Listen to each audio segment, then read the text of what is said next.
दो भुजा से धोती पकड़ के बैठे हैं, दो भुजाते छीको पकड़ रखो है। चतुर्भुज रूप में ठाकुर जी प्रकट है गए। कुमनदास जी वह रूप को देख करके आनंदित है गए। कुमनदास जी के तो हाथ ढीले पड़ गए, नेत्र बंद है गए, भावावेश में चले गए। अब कुमनदास जी के तो तन हिलन लगो। अब तो कुमनदास जी नीचे को हेलने लगे। ठाकुर जो, ए कुंभना कहा कर रहा है? अरे कुंभना, ए मैं गिर जाऊंगा कुंभना, ऐसा मत करे। कुमनदास जी को कहां सुनाई दे। और इतने में ही कहा, कुमनदास जी तो बेसुध है के नीचे भय, और ठाकुर जी वही छीका पे ही लटक गए। और ठाकुर जी जैसे ही लटके सो छीका पे तो मटकी नीचे गिर गई। मटकी नीचे गिरती जोर की आवाज भई, पूरे घर के लोग उठ गए, ओ चोर आ गए, चोर आ गए, चोर आ गए। सखी ने उठाया मोटो वारो बांस और निकर के जैसे ही बाहर आई, कुमनदास जी तो बेसुध पड़े। ठाकुर जी झटपट उछल करके माथे भाज गए। कुमनदास जी वहीं रह गए। सखी ने आए करके महाराज कुमनदास जी में डंडा दिए 15-20, लेकिन कुमनदास जी तो नेत्रों से नीर बहा रहे हैं। और जैसे ही देखे श्री कुमनदास, ए बाबा, ए कुंभना, तुम तो वहां मंदिर में कीर्तन गाओ है बाबा, तो शर्म नहीं है?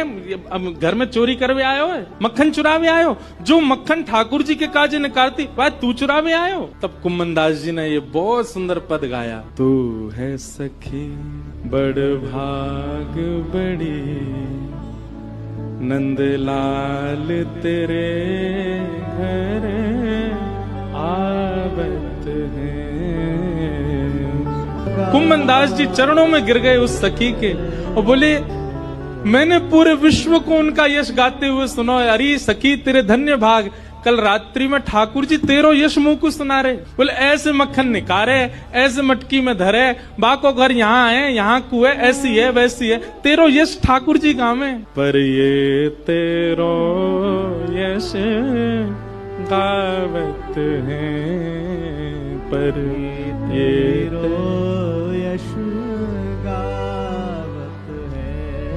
कुमनदास जी कह रहे हैं वो तो सो इतनो प्रेम करें, इतनो प्रेम करें, इतनो प्रेम करें। ठाकुर जी बोले, सखी बोली कितनो प्रेम करें? तब कुमनदास जी कहते हैं, कुंभन दास लाल गिरिधर के, कुंभन दास लाल गिरिधर वे तेरे ही हाथ बिकावत है। अरे सखी, तू अगर लाला को कहीं बेकऊ आवेगी ना तो वो बिकऊ जाएंगे तेरे हाथन से, इतना प्रेम करें।